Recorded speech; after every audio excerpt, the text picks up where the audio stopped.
So my name is MATTHU Strang, and I was at University of Toronto for my undergrad in phys ed, and was also here for my master's in exercise sciences. And that was I started in 2001 and finished in 2010, because there was some victory laps in there and like a year off in between my master's and undergrad. So the first time I ever encountered Ralph was something called the Queer Convergence, which basically got all of the queer groups across all three campuses together in one room to have a conversation. Ralph was brought in, I guess, because he was a queer chaplain and doing some queer stuff, but I don't think he had formalized queering religion yet. And I was brought in because I was living at St. Michael's College and had started with other people, queers at St. Michael's College, QSMC, and also to talk about some of the work I was doing with positive space and phys ed. So that's where we first met, and I was a bit anti-religion, I guess, at the time. I don't know, maybe that's too strong, but like I didn't have any affinity towards religion. He asked about my religious upbringing, and so I told him about being brought up Fundamentalist Christian and how I'm recovering and kind of all that stuff, and he wanted to do something. I remember approaching him about wanting to show this movie that I had seen called The Bubble. It's an Israeli director who's done a couple of sort of queer films that deal with religion, and it was about a Jewish Israeli guy falling in love with a Palestinian man, and it brought up lots of stuff around queerness and religion, and if I could get access to this, could we organize some sort of event? And he was very down with that and very supportive, and so we did.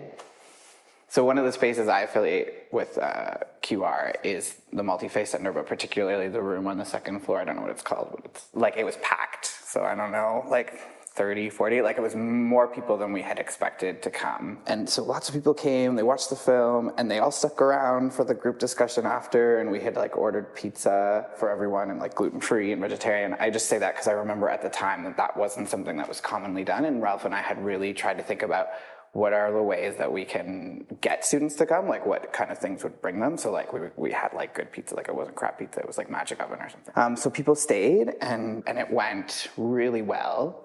And I felt really good about it, and I got really positive feedback after from some of the people that came that they typically don't feel comfortable talking in groups, and that we were able to create like a really comfortable space where people felt like they could talk.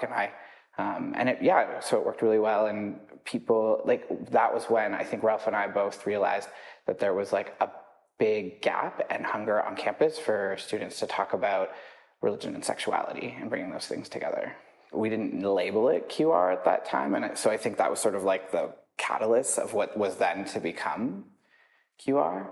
So I was probably the only one in the room. I don't think Ralph pre-screened the film. He just like trusted me that, okay. So I think I was the only one that had seen it. And it has, spoiler alert, it has a really sad ending. And so I remember while it was screening, like the room felt kind of cold and blue, even though there's no blue in that room, because it's such an intense story, and especially at the end, it was really, really sad. And so after it was over, the room sort of, the color changed. So I remember, I don't know if the floor actually is orange or red, but that's what I remember, is that the floor is sort of like a hue of that color, and that the room, once we started this discussion, started to feel really warm again, not like warm as in heat, but warm as in comfortable. I remember lots of the students coming talking to me after, like thanking us for doing it, and when were we going to do another one, and is there other stuff like this on campus? Some of the students that came to that first screening of The Bubble stayed involved for a very long time. I'm happy that happened, and that we were able to bring those people together, and then it built something else. QR, at a very early sort of stage, helped me learn how to sit with discomfort, which I think is a really important thing for like a white cis person to learn how to do.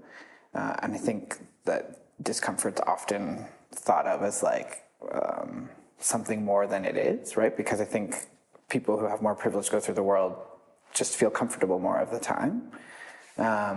And like I said, I was brought up Fundamentalist Christian, and so it was very strange to be in a room with someone who was like Muslim or Hindu. Like those weren't experiences that I had had.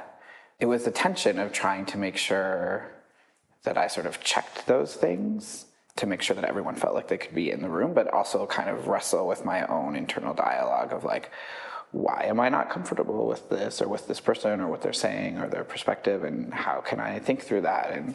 And so I think that was really useful, and I don't think I was getting that in my undergrad. In the academics, it was more in my extracurriculars where that was starting to grow. And there's a sense to me both that like queer people are cautious about religious in general, understandably, I am too, but also queer religious people are still cautious of other religions, right? It's those kind of barriers that I think QR was really good at, like not necessarily taking away, but like making them more visible and being like, hey, let's talk about this and let's hold space for this tension. And we might not be able, like, it still might be tense, but maybe it will be more productive if we can talk about it.